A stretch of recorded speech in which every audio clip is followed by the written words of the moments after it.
It's happening. Adults across the country can buy cannabis. People have a lot of questions, so I invited some friends over to talk about it.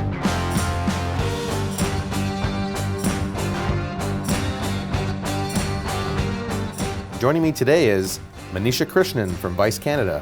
Moving to Ontario, one of the worst things about it was the LCBO system. Jamie Shaw, a cannabis advisor. And being sold it by somebody who's not allowed to tell them anything even if they knew it. And Alan Gertner from Hiku. Our government, unlike anywhere else in the world, is going to sell you weed. I'm Chuck Rifici, and we're talking the biz.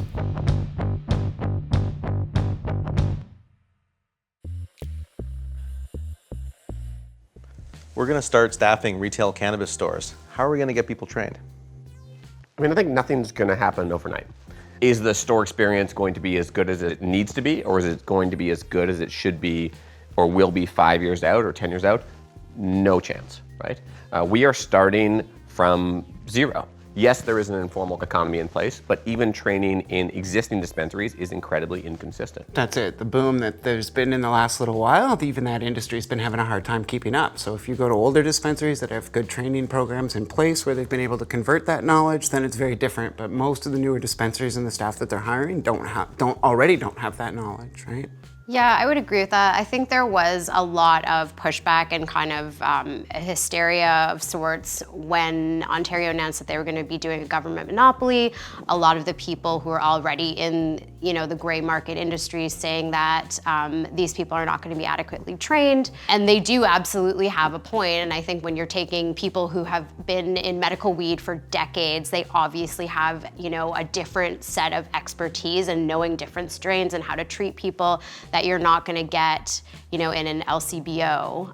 I don't mean to discount the incredible value that there is from a budtender who's been working in a gray market dispensary. There are definitely some incredibly talented and thoughtful people, but this is fundamentally going to be a new experience for lots of Canadian consumers. Well, it has to be.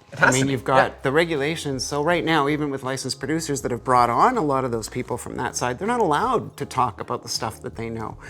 We know that most of the retailers and provincial stores also aren't going to be really allowed to talk about the effects of the strain. Right. So then how do you know if it's going to worsen your anxiety, even if you're not taking it medicinally, right? As long as you treat it like a pharmaceutical, it's very difficult to actually talk about some of the genetics of the plant, some of the different chemical that you can find in it, like the terpenes, for example. Licensed producers list those by choice, often because they're trying to convey that knowledge to at least people who already know it. But we're talking about a lot of uneducated users being exposed to it now and being sold it by somebody who's not allowed to tell them anything, even if they knew it already. I think the worst thing we can all do, the biggest sin we can all commit, is to make this less approachable. They're going to purchase anyways.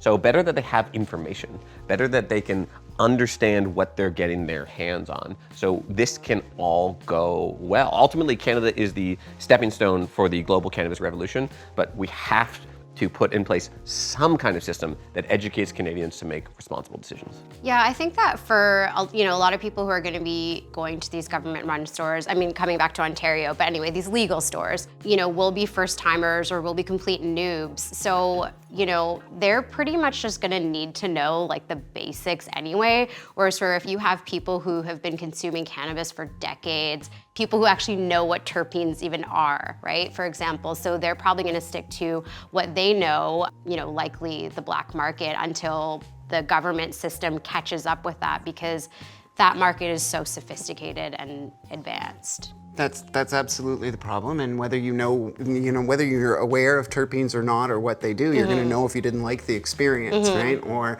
if that could have been avoided by somebody who actually could have made a suggestion, right? What are you looking for? Are you trying to relax a little bit, or are you always wound up already? Maybe stay away from this strain.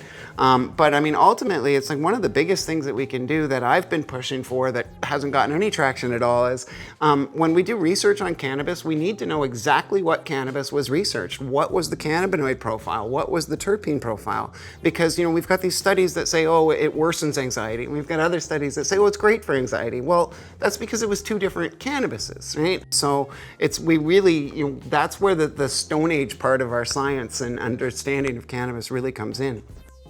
So do provincial governments today know enough about being able to train staff to get that proper experience so we can be the good example for entering this legalization environment? Well, they can definitely get started. I think there's nothing preventing them from starting to put the right things in place. I mean, there are great education resources out there. I mean, the internet is awash with very valid and useful information about cannabis. But I suspect they probably need a little more guidance from the provinces themselves and the federal government as to what they're going to be allowed and not allowed to say. Because we know we're walking a fine line where we don't want to be seen as, or the government doesn't want to be seen, I should say, as encouraging cannabis use. Right, and as you start to provide education and guidance, you start to end up in a position where you're potentially encouraging people to use.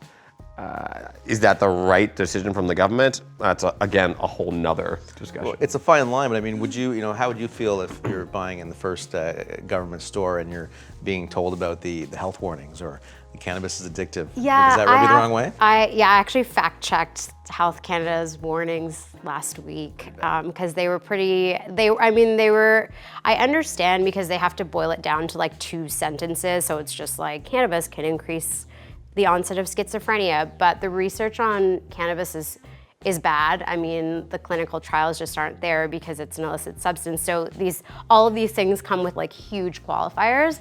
But I would say just generally, I'm really getting tired of the rhetoric from the government at a federal level, but also the provinces, because it's so focused on children and keeping it away from children that it's like, okay, at a certain point, we are doing this, so you guys also have to pivot the discussion into, okay, we're legalizing this is how we're gonna do it, and like start opening it up a little bit. Totally, and if I tend to think a lot about education and like arming us with the right messages, especially so parents can have the right conversations with their kids. And right now, we're basically spreading misinformation.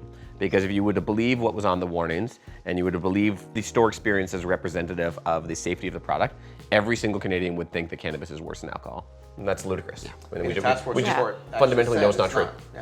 Yeah. So, like, why are we going forward with that concept? It's something I don't understand. And how are we going to educate people in the stores to be honest to consumers and be honest to Canadians about what they're actually consuming if the starting point is this is the devil? Yeah, and it's an ideology that some drug war educators like Mark Hayden have been fighting for ages. Is say stop exaggerating harms, stop couching things to make it way bigger than it actually is. And that I had some serious problems with some of those Health Canada warnings. Like the one said, oh, compounds found, in breast milk from cannabis users passes through. It's like, you know what? Actually, a lot of those compounds are already there, even if somebody didn't use it, because our body makes cannabinoids, and those are some of those same compounds. So it was that type of a stretch that sounded really crazy to me. To your point about protecting the kids, we hear a lot about it. Yeah. And from a retailing experience, the government's really made a really tight box that we're going to be able to operate under.